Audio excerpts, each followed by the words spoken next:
Bem-vindos ao nosso canal. Hoje começamos o resumo sobre os ensinamentos de Jesus apresentados no fascinante livro Operação Cavalo de Troia 1, Jerusalém, escrito por J. J. Benítez. Acomode-se e venha comigo mergulhar nessas linhas inspiradoras. Segundo o diário do Major Jazão, após viajar no tempo, ele consegue localizar a casa de Lázaro. Durante a conversa com Lázaro e sua família, Jazão descobre que Lázaro foi sepultado em sua própria casa.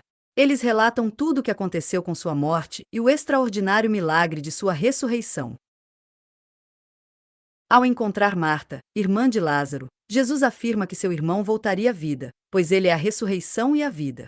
No local do sepultamento, Jesus pede que retirem a pedra do túmulo e explica que a doença de Lázaro não era para a morte, mas para que a glória de Deus se manifestasse. Ele ensina que sempre é ouvido pelo Pai, mas fala em voz alta para que os presentes creiam que ele foi enviado por Deus. Em seguida, chama Lázaro com firmeza, ordenando que venha. Lázaro ressuscita, e os 3 irmãos se ajoelham em agradecimento. Jesus então revela que o que aconteceu com Lázaro também acontecerá com todos os que crerem nele, mas de forma ainda mais gloriosa. Ele relembra que é a ressurreição e a vida, e recomenda que se alimentem para fortalecer seus corpos. Lázaro assegura Jazão que o mestre está prestes a chegar. Logo depois, um grupo de homens entra no pátio, e entre eles Jesus se destaca pela sua presença serena. Ele caminha lentamente até o centro, demonstrando calma e um sorriso acolhedor. Aproxima-se de Jazão e o cumprimenta com um gesto caloroso e amigável. No refeitório, Jesus fala sobre a dificuldade de ser reconhecido em sua própria terra. Dirige-se a um dos discípulos, de olhar penetrante, dizendo que ele ainda não compreende a profundidade das verdades que ele ensina. Jesus reflete sobre a relação entre o espírito e a carne, destacando que a verdadeira riqueza espiritual está muitas vezes presente na pobreza material. Mais tarde, brinca com crianças e, cansado, senta-se ao lado de Jazão. Diz que ele está ali como testemunha da verdade, e que, mesmo sendo um estrangeiro, está mais próximo da verdade do que muitos de seus próprios discípulos. Fala aos seguidores sobre como o mundo é apenas uma anticâmara do reino do Pai, e que todos devem se preparar para entrar na sala do banquete.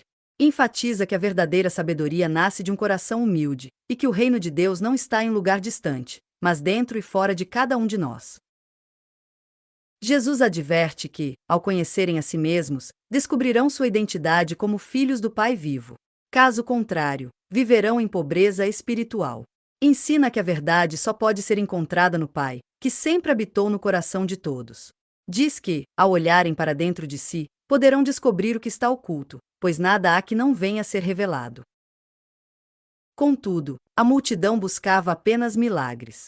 Jesus os repreende com firmeza, chamando-os de tolos, pois, apesar de sua vinda ao mundo, muitos não conseguiam ver a verdade diante de si.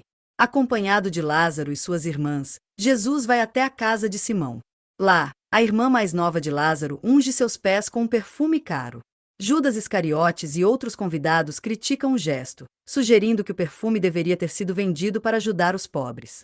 Jesus, no entanto, defende a mulher, dizendo que ela agiu conforme seu coração e, sem saber, antecipava sua morte.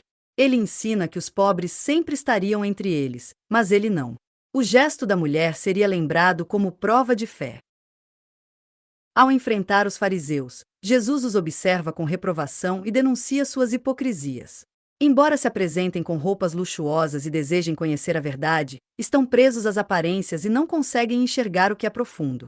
Lembra que o interior é tão importante quanto o exterior, e que a verdade já está entre eles. Jesus então envia Pedro e João até Betfagé para trazerem um jumentinho amarrado, necessário para sua entrada em Jerusalém. Eles deveriam desamarrá-lo e, se questionados, responder que o mestre precisa dele. Enquanto Jesus se dirige à cidade, a multidão o aclama, gritando: "Bendito o que vem em nome do Senhor!" Ao ver Jerusalém, Jesus se emociona e, com tristeza, profetiza sua destruição. Diz que a cidade não reconheceu o tempo de sua visita divina, e por isso seria cercada e destruída. Apesar da euforia da multidão, os sacerdotes pedem que Jesus os repreenda. Ele responde que é justo que até as crianças reconheçam o Filho da Paz. Se elas se calassem, as pedras falariam em seu lugar. No templo, Jesus anda entre os vendedores. Alguns gregos, ao saberem da iminente morte de Jesus, perguntam sobre isso. Ele explica que, assim como o grão de trigo precisa morrer para dar fruto, ele também precisa morrer para que muitos vivam. Jesus diz que quem ama sua vida, a perderá, mas quem a entrega, a conservará para a vida eterna. Ensina que aproximar-se dele é aproximar-se da vida, e afastar-se é afastar-se da vida. Um ouvinte o interrompe, comparando suas palavras a um ditado grego: quem está perto de Zeus, está perto do raio. Jesus esclarece que, ao contrário de Zeus, ele oferece algo que ninguém jamais viu, ouviu ou imaginou. Explica que quem quiser servi-lo deve segui-lo, e onde ele estiver, ali estará também seu servo. Aqueles que o servirem serão honrados pelo Pai. Neste momento, Jesus confessa que sua alma está perturbada, mas ora para que o Pai glorifique seu nome. Então ocorre um fenômeno sobrenatural, um relâmpago seguido de uma voz poderosa que diz: já glorifiquei e glorificarei de novo. Todos ficam impressionados. Filipe oferece uma laranja a Jesus, que, ao acariciar o fruto, diz que a voz foi para benefício deles, não de ele. Jesus afirma que o julgamento do mundo chegou, e que o príncipe deste mundo será expulso. Diz que, quando for levantado da terra, atrairá todos para si. Insta os presentes a caminhar enquanto a luz, para não serem surpreendidos pelas trevas. Ensina a não julgar os defeitos dos outros antes de corrigir os próprios. Só quando tirarem a viga de seus próprios olhos poderão ajudar o próximo com clareza. Em Betânia, Jesus tem uma conversa profunda com Jasão, que pergunta sobre o sentido da vida e a natureza de sua missão.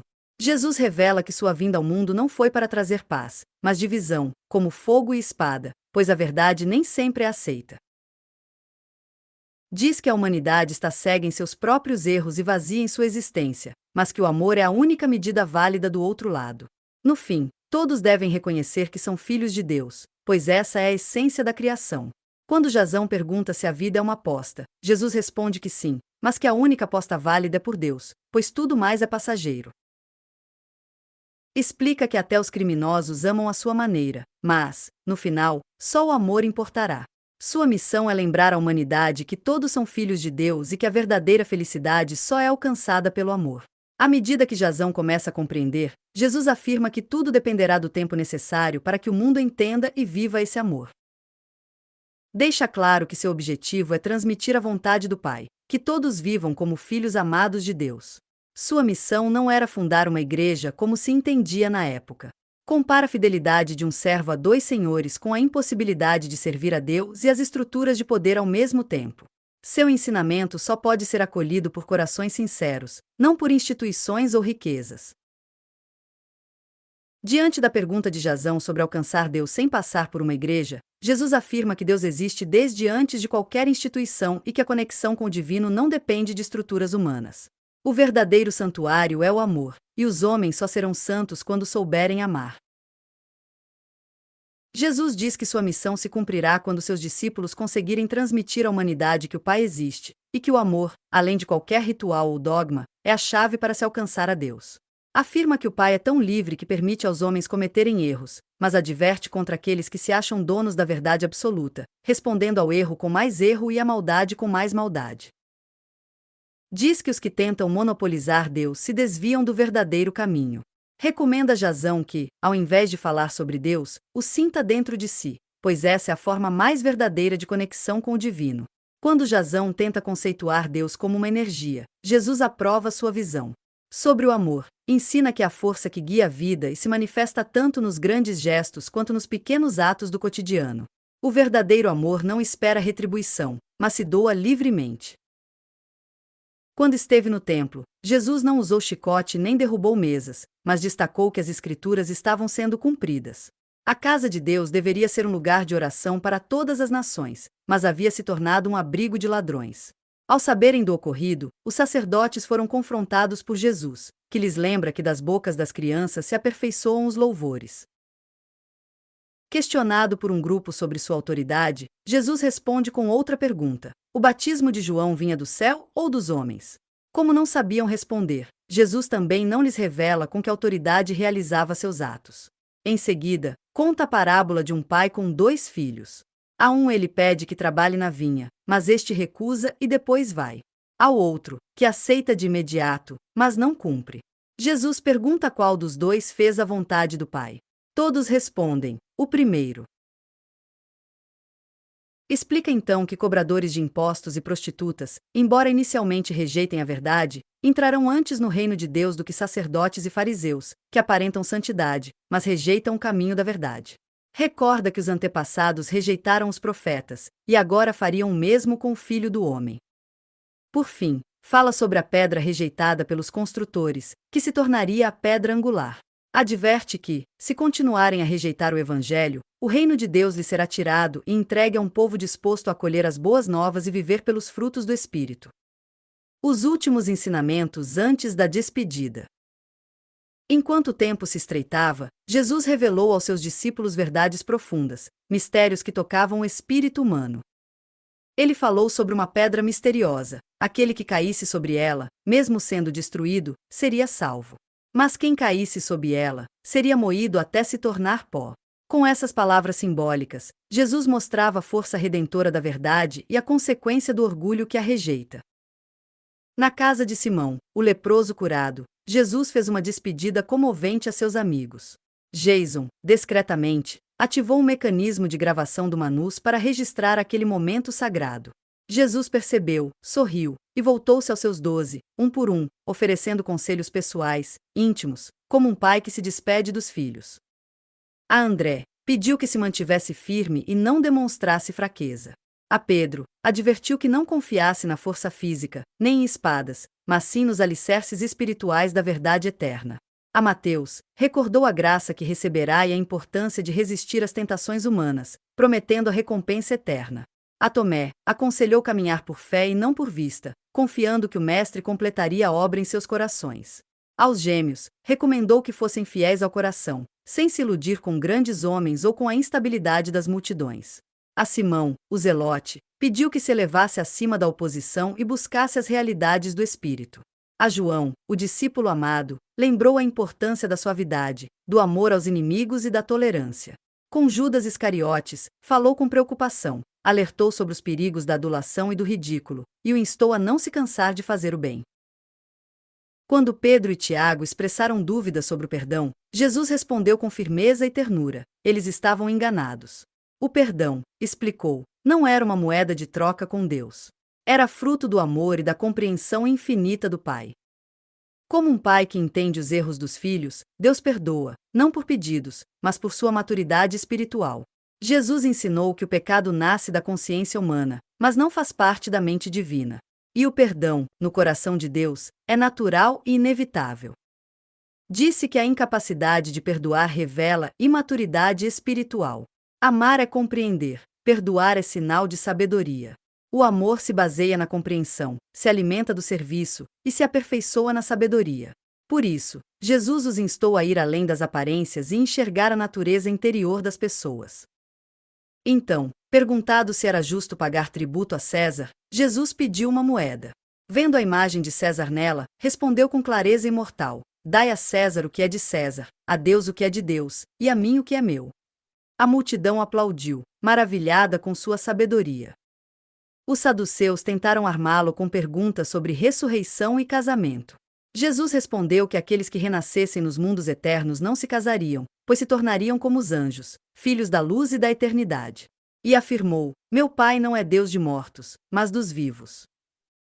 Um fariseu, advogado, perguntou qual era o maior mandamento. E o nazareno respondeu: amarás ao Senhor teu Deus com todo o teu coração, alma, mente e forças. E o segundo: amarás ao teu próximo como a ti mesmo. Toda a lei e os profetas dependem desses dois. Mas antes que os sacerdotes se retirassem, Jesus os confrontou: se o Messias fosse apenas filho de Davi, como poderia Davi chamá-lo de Senhor em seus salmos? Os líderes ficaram desconcertados, incapazes de responder. Na casa de José de Arimateia, Jesus confessou que sua hora se aproximava. Estava triste. Sabia que seu povo rejeitava o reino, mas se alegrava com os gentios que vinham em busca da verdade. Ele orou: Pai, glorifica o teu nome. Que tua vontade seja feita. Lamentou a cegueira espiritual dos seus. Apesar de proclamar a paz, os líderes queriam guerra.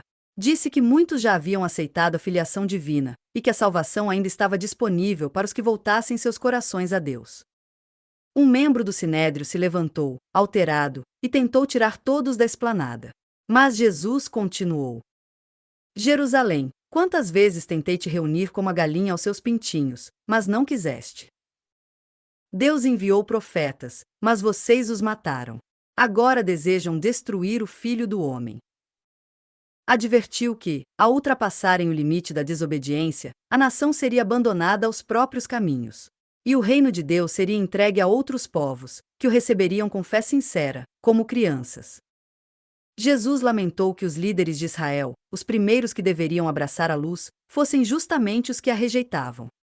Mesmo assim, estendeu a mão mais uma vez. Obedeçam às leis, mas não imitem as obras dos fariseus. Eles dizem, mas não fazem. Acusou-os de buscar elogios e aparências, enquanto seus corações estavam corrompidos. Tomavam o que era das viúvas, faziam orações longas apenas para serem vistos. Jesus declarou: Só há um Pai, Deus. E quem quiser ser grande, que sirva com humildade. Chamou os líderes religiosos de hipócritas. Disse que eles fechavam as portas do reino para os sinceros, e que, apesar da aparência, conspiravam contra o Filho do Homem.